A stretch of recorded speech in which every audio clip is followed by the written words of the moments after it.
Hello everyone, this is the video for class 8 biology book, chapter number 1, transport of food and mineral in plant, part 5th. पिछले 4 parts में already इस chapter के जो कि chapter number 1 है आपकी सृजन ICSE बायोलॉजी बुक से अपलोड कर चुकी हूँ। जिन्होंने वो पार्ट्स नहीं देखे हैं उनको वो पार्ट्स प्लेलिस्ट में मिल जाएंगे। आज हम इस चैप्टर का पेज नंबर 14 डिस्कस करने वाले हैं। पिछली वीडियोस में हमने अब्जॉर्प्शन ऑफ फूड और मिनरल्स को डिस्कस किया है।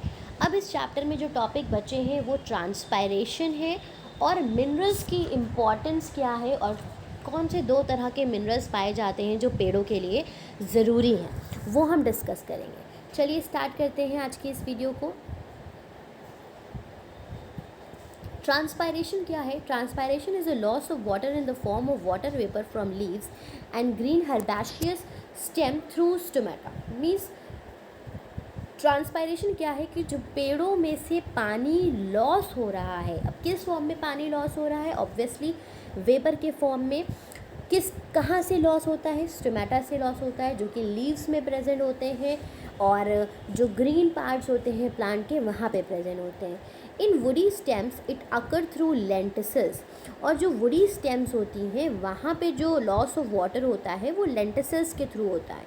Only 1-2% of water absorb by the root is use by the plant. मतलब जितना भी पानी पेड़ की जड़ें अब्जॉर्ब करती हैं और पेड़ के तनों तक के पहुंचता है, जो हमने पिछली वीडियोस में डिस्कस किया कि कैसे diffusion, osmosis, active transport, ascent of sap, इन सब के ज़रिए पानी हर पत्ते तक के जाता है। तो उस जितना पानी जाता है उसका सिर्फ 2% पानी अब्जॉर्ब होता है। A large amount of water about 99% is loss by the transpiration. 99% पानी जो होता है वो हवा में ट्रांसपायर हो जाता है, आप कह सकते हो इवेपोरेट हो जाता है। चलिए अब बात करेंगे कि ट्रांसपायरेशन को अफेक्ट क्या चीज़ें करती हैं, वो फैक्टर्स क्या हैं जो ट्रांसपायरेशन को अफेक्ट करते हैं। The rate of transpiration is affected by the following factor. मतलब रेट का मतलब क्या है कि कौन सी चीज़ों की वजह से ट्रांसपायरेशन ज़्यादा हो जाता है और पानी ज़्यादा से ज़्यादा पेड़ों से ट्रांसपायर होने लगता है, इवेपोरेट होने लगता है। Temperature of air increases the transpiration. मतलब अगर जो तापमान है वो बढ़ जाता है तो ऑब्वियस सी बात है गर्मी ज़्यादा होगी, एयर ड्राई होगी, उसके वजह से ट्रांसपायरेशन का रेट बढ़ जाता है। Humidity decreases the transpiration. Humidity का मतलब होता है बच्चों की एटमॉस्फेयर में नमी होना। जैसे जब बरसात का मौसम होता है तो जो हवा होती है उसमें सूखापन नहीं होता, उसमें नमी होती है। आप देखते हैं कि जब गर्मियाँ आती हैं तो जब बहुत ड्राइनेस होती है तो हमारी स्किन भी सूखने लगती है, क्योंकि टेम्परेचर में ह्यूमिडिटी जो होती है वो बहुत कम होती है। लेकिन जब ह्यूमिडिटी ज़्यादा हो जाती है, उमस ज़्यादा हो जाती है, तो उससे ट्रांसपायरेशन का रेट कम होता है। Wind speed increases the rate of transpiration. जब बहुत तेज़ हवा चलती है तो उससे ट्रांसपायरेशन का रेट बढ़ता है। Light causes stomata to open and increase the transpiration. मतलब सुबह के वक्त जब स्टोमेटा ओपन होते हैं उस वक्त ज़्यादा ट्रांसपायरेशन होता है।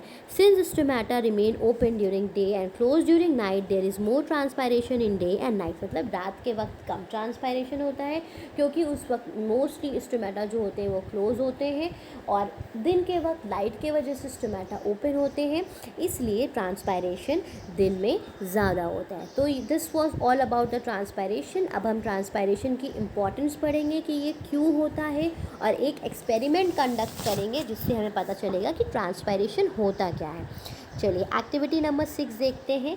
इसमें आप देख सकते हैं आपके एक बेल जार में पेड़ रखा हुआ है। आप क्या कर सकते हो कि एक पॉटेड प्लांट लो और उसको सेलोफेन आपके पास हो, बड़ी सी घर में कोई पन्नी हो ट्रांसपेरेंट, बांध दो। तो ये जो ड्रॉपलेट्स हैं आपको उस पन्नी पे भी नज़र आएंगे, तो इससे आप ट्रांसपायरेशन का एक्सपेरिमेंट कर सकते हो। चलिए to demonstrate the transpiration in plant, material required: a potted plant, bell jar, glass plate, polythene cover. Procedure क्या है? Take a well watered potted plant having broad leaves. एक अच्छा सा जमा हुआ पेड़ लिया जिसकी पत्तियां बड़ी बड़ी हैं। Cover the pot with polythene cover. उसको क्या किया? पॉलीथीन के कवर से ढक दिया। नाउ कवर द पॉट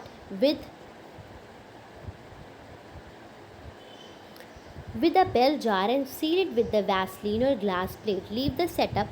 फिर उसको पूरे हर तरह से आपको क्या करना है, हर तरफ से सील कर देना है और धूप में 1 घंटे के लिए छोड़ देना है। आप क्या ऑब्जर्व करोगे, आप देखोगे tiny droplets of water are seen on the inner surface of the bell jar. Bell jar के अंदर ही की जो सतह होगी वहाँ पे छोटी छोटी पानी की बूंदें होंगी। Conclusion, these drops have appeared by the condensation of water vapor that has evaporated from the leaves। मतलब कि क्या होगा कि जब धूप के वजह से पानी जो होगा वो उड़ना शुरू होगा, लेकिन जब ऊपर प्लास्टिक की एक शीशे की शीट लगी हुई है तो वो बाहर तो जा नहीं पाएगा। जैसे बॉटल्स में आपने कभी कभी देखा है, धूप में बॉटल रख दीजिए, पानी जो इवेपोरेट होगा वो जाएगा कहाँ, वो तो बॉटल के अंदर ही बूंदे बन जाएगा।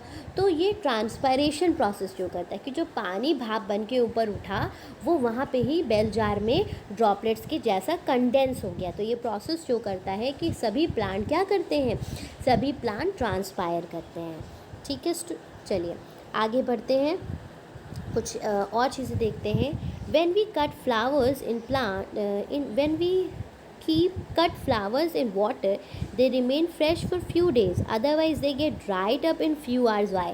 मतलब ये बच्ची पूछ रही है कि जब हम लोग फ्लावर्स को कटे हुए फूल जो मिलते हैं वो लाते हैं, उसको पानी में रख देते हैं तो वो कई दिन तक के फ्रेश रहते हैं, और अगर पानी में नहीं रखते हैं तो वो कुछ ही घंटों में सूख जाते हैं। ऐसा क्यों? तो flowers dry up due to the loss of water by evaporation. क्यों सूखते हैं? क्योंकि मौसम की, हवा की, गर्मी की वजह से उसका जो पानी है वो ख़त्म होता रहता है। When kept in water there stem absorb water is then transported to the flowers, the water lost by evaporation is replaced by the water and absorbed and the flower remain fresh। क्योंकि क्या हो रहा होता है कि जो evaporation हो रहा होता है उससे वो मुरझाने लगते हैं, लेकिन जब हम उसको पानी में डाल देते हैं तो जो इवेपरेशन हो रहा है वो नीचे से अब्जॉर्प्शन भी हो रहा है, इसीलिए वो कुछ दिन तक के फ्रेश रहते हैं। दूसरा क्वेश्चन देखिए, why do plants loose so much of water. इतना ज़्यादा पानी, 99% पानी वो ट्रांसपोर्ट क्यों कर देते हैं, सॉरी नॉट ट्रांसपोर्ट, ट्रांसपायर क्यों कर देते हैं? Root continuously absorb much more water than required by the plants. Root क्या करती है, जितनी उसको ज़रूरत भी नहीं होती है उससे ज़्यादा पानी अब्जॉर्ब करती है। To get rid of this excess water plant lose so much of water. और इसी एक्सेस वाटर जिसकी प्लांट को ज़रूरत नहीं है उसको लूज़ करने के लिए प्लांट क्या करते हैं, ट्रांसपायर करते हैं। चलिए अब इस ट्रांसपायरेशन की इम्पोर्टेंस क्या है इसको डिस्कस कर लेते हैं कि ये ज़रूरी क्यों है। Transpiration help in the upward movement of water and mineral from root to the leaves. अभी हम लोगों ने पढ़ा था कि रूट प्रेशर क्रिएट होता है, उसके वजह से अपवर्ड पानी ऊपर की तरफ मूव करता है, लेकिन इसमें ट्रांसपरेशनल पुल भी एक होता है। अब ट्रांसपरेशनल पुल क्या है? ट्रांसपरेशनल पुल ट्रांसपरेशन के वजह से बनता है। मतलब जब धूप की तबीयत से ऊपर से पानी उड़ता जा रहा है तो ये ऑटोमेटिकली क्या होता है कि नीचे से ये पानी को खींचता है, तो इसको कहते हैं ट्रांसपरेशनल पुल। तो ट्रांसपायरेशन क्या करता है, वो भी मदद करता है पानी को ऊपर आने में। Transpiration builds a suction force called transpirational pull. मतलब ट्रांसपायरेशन की वजह से एक खिंचाव वाली फोर्स, सक्शन फोर्स मतलब जो अपनी तरफ खींचे, वो बनती है जिसको कहते हैं transpirational pull in the xylem vessels which pulls water up to the top of the tree. कहाँ पे बनती है? ऑब्वियस सी बात है जाइलम वेसल्स में, क्योंकि जाइलम ही रिस्पॉन्सिबल है पानी को ऊपर खींचने के लिए। Then rate of absorption of water increases when there is more transpiration. इसी तरह से पानी जब ज़्यादा ट्रांसपायरेशन हो रहा होता है तो ऑटोमेटिकली क्या होता है, वो रूट पानी भी ज़्यादा से ज़्यादा अब्जॉर्ब करती है। Transpiration produces the cooling effect which protects the plants from heat of the sun. इसका एक बहुत इंपॉर्टेंट फैक्टर, इम्पॉर्टेंस ये है कि ट्रांसपायरेशन की वजह से पेड़ों में जो लीव्स होती हैं उनमें कूलिंग इफेक्ट्स होता है, वो ठंडी रहती हैं, तो वो अपने आप को धूप की गर्मी से, धूप की इंटेंसिटी से बचा पाती हैं। ऑलराइट स्टूडेंट्स, तो ये सारी चीज़ें यहाँ पे कंप्लीट हुई हैं। अब हम चेक पॉइंट 1 डिस्कस कर लेते हैं। चलिए, सबसे पहला क्वेश्चन है vascular system is form of. तो आपको पता है वस्कुलर सिस्टम किससे मिल करके बना है? कंडक्टिंग टिश्यूज़ से मिल करके बना है। आप यहाँ पे लिख सकते हैं conducting tissues. Okay, then the second question is semi permeable membrane permit the. Semi permeable membrane किसकी एंट्री परमिट करती है सेल सैप में? मिनरल और वाटर। ये तो सभी को पता है कि पानी और मिनरल को वो सेल सैप में जाने देती है। Then root hairs absorb water by, root hair कैसे वाटर अब्जॉर्ब करते हैं, पढ़ा था ना, या तो डिफ्यूजन होता है या तो ऑस्मोसिस, तो इधर डिफ्यूजन और ऑस्मोसिस के ज़रिए दोनों तरह से, नॉट ईदर, दोनों तरह से वो पानी को अब्जॉर्ब करते हैं. Then transport of substance against the concentration gradient by using the energy is called. अब जब जो अगेंस्ट द कॉन्सेंट्रेशन ग्रेडियंट जो ट्रांसपोर्ट होता है वाटर का, उसको क्या कहा जाता है, उसको कहते हैं active transport. Transport of water and mineral from roots upward to the leave is called. अब transport of water and mineral from leaves upward to the leaf is called, क्या कहा जाता है, ascent of sap, ASCENT, ascent of sap. Then temperature in air dash the rate of transpiration. Temperature जब हवा में होता है तो उससे क्या होता है, ट्रांसपायरेशन का रेट बढ़ जाता है. तो ये सारे चेक पॉइंट्स हमने डिस्कस कर लिए हैं. एक बार फिर से बता देती हूँ. Vascular system is formed of conducting tissue, semi-permeable membrane permit the entry of water and mineral, root hairs absorb water by diffusion osmosis, transport of substances against the concentration gradient by using the energy is called active transport, transport of water and mineral from roots upward to the leaf is called the ascent of sap, then temperature in air increases the rate of transpiration.